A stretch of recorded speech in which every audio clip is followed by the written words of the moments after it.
حتى لو كنت رئيسا لأقوى دولة في العالم فلا تحاول إغضاب القذافي، فالعقيد لن يوقفه شيء إن غضب. العقيد يريد اغتيال رئيس الولايات المتحدة، لكن لماذا؟ والمخابرات الأمريكية CIA تحذر قادتها وتعلن حالة الطوارئ. فما الذي جرى حينها في الولايات المتحدة الأمريكية؟ قادة المخابرات الأمريكية يحذرون الحكومة أن العقيد القذافي يخطط لاغتيال الرئيس رونالد ريغان بحسب وثائق الدولة الإيرلندية عام 1981. وأرسلت مذكرة لوزارة الخارجية الأمريكية تقول إن عملاء الاستخبارات الأمريكية قد حددوا 17 معسكرا لتدريب المقاتلين في ليبيا، بما في ذلك معسكر 17 من أبريل للتحضير للعمليات الدولية لتقوم الدنيا بهذا الخبر في الولايات المتحدة الأمريكية.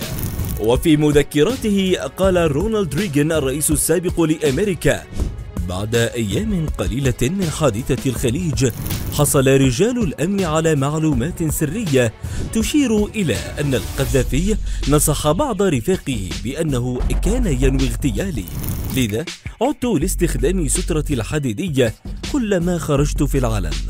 وبعد ذلك حصل رجال الأمن على ما اعتبروه معلومات ذات مصداقية عالية. ليس أنا فقط، بل نائب الرئيس جورج بوش وكاسبر واينبرغر مستهدفين من قبل فرق الاغتيال الليبية التي تم تهريبها إلى هذا البلد.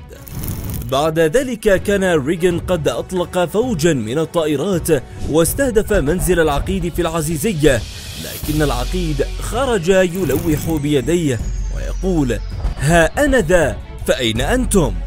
وأضافت الاستخبارات أن القذافي ينوي إرهاب العالم بقواته التي يدربها لينشرها في الدول التي يريد إخافتها.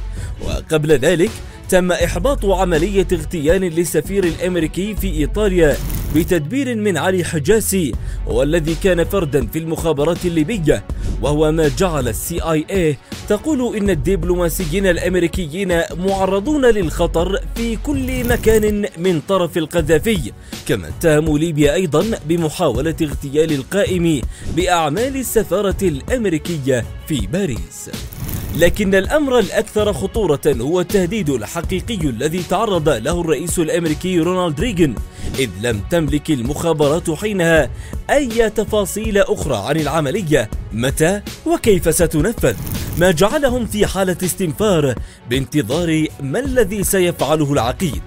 جدير بالذكر هنا أن الرئيس ريغان انتهى به الحال مقتولا بالرصاص، لكنه كان قد نجا من محاولة اغتيال نفذها جون هنكلي في مارس من عام 1981، وهو العام ذاته الذي وصلته فيه تهديدات العقيد القذافي. وتقول التقارير إن العقيد خطط لاغتيال ريغان بعد أن أمر هذا الأخير بإسقاط طائرتين لليبيا فوق البحر المتوسط عام 1980. العقيد لم يقبل بانتهاك سيادته، فعليك بالتفكير 1000 مرة قبل المساس بشيء يملكه العقيد، حتى وإن كنت ترأس أقوى دولة وأقوى جيش في العالم.